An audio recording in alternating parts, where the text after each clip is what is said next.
Hey guys, I was just driving in here to my shooting area. I saw some tracks that I don't normally see here. Thought they might be elk coming through here.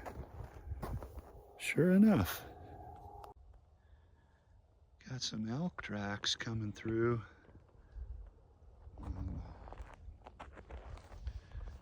Here, I see deer tracks here quite a bit, but not usually elk. Although it doesn't surprise me that they're here. And, looks like a couple head. Looks like they browsed around here a little bit and worked their way through. So where I live here is this desert north of where I live is a major wintering ground for big game, especially elk. They come from the mountains to the west, to the east, and to the north and winter here. So that's really cool to see. Pretty interesting too, pretty dang close to town. All right, well, let's get busy here shooting. Well, hey guys, since that last video, I guess episode 2, I've been to the range twice. And I'm just wrapping up the second trip. And I think I'm just gonna combine these 2 range trips into this one episode because it's really the same outcome. And I was just trying to really verify what would happen if we bumped up the charge of stay ball 6.5 under these 160 class bullets. So I've run 3 different bullets with this +1 grain of the stay ball 6.5, +1 from where we got the 1/2-inch group with those spear hot cores.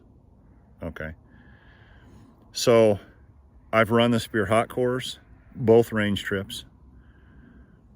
I've run Hornady 162 boat tail soft point interlocks last time. Today I ran 162 ELD matches. And I'll show you the chronograph.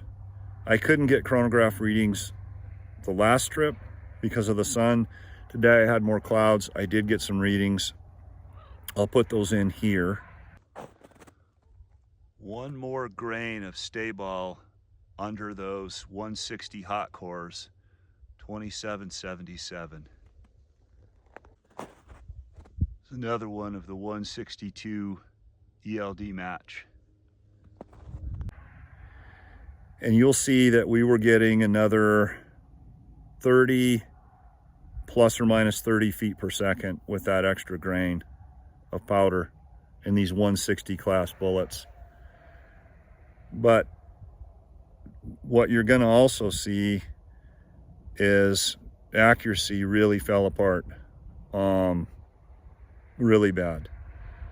So, well, let me clarify. With the 160 spear hot core, it fell apart, and with the 162 ELD match, it's no good. There's the 7 shots of the spear hot core. I guess if you take the 1 out down low, 6 of those aren't crazy bad, but it's still, we aren't achieving our goal of 3/4 MOA. And this is even worse. This is the 162 ELD match. Nothing there resembles anything worth a darn.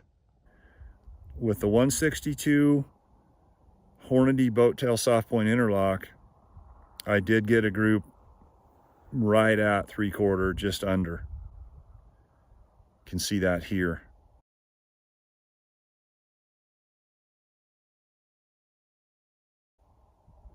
So kind of leaning towards the idea that in this rifle, with that powder, stay ball 6.5, these 162s are not necessarily digging being pushed beyond that 2740.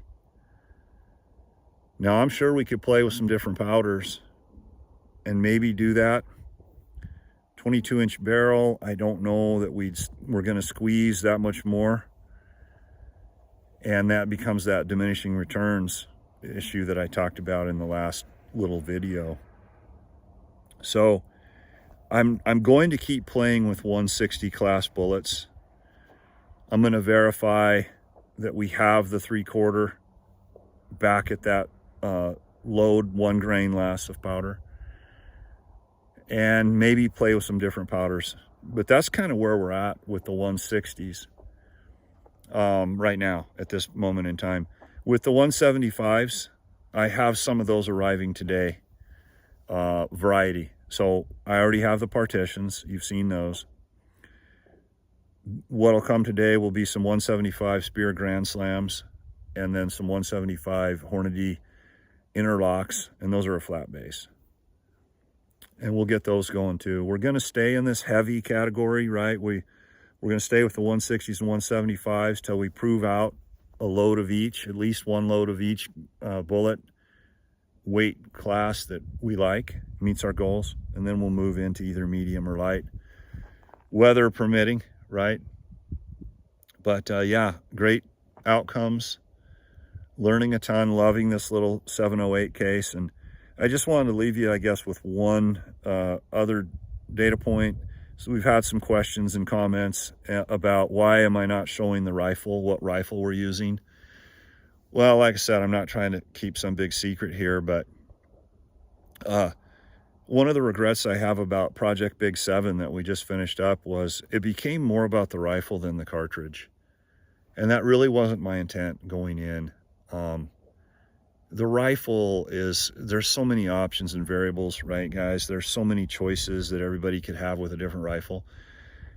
I feel like I wanted to stay more focused on the cartridge, and we'll reveal the rifle one day soon, I'm sure. But for now, I just want to focus on this cool little 708 cartridge and make sure we're keeping that dialed in. So that's kind of why we're approaching it that way. Well, all right, I'll be working up some loads, and if we can keep this weather going, we'll keep shooting here into this late part of December.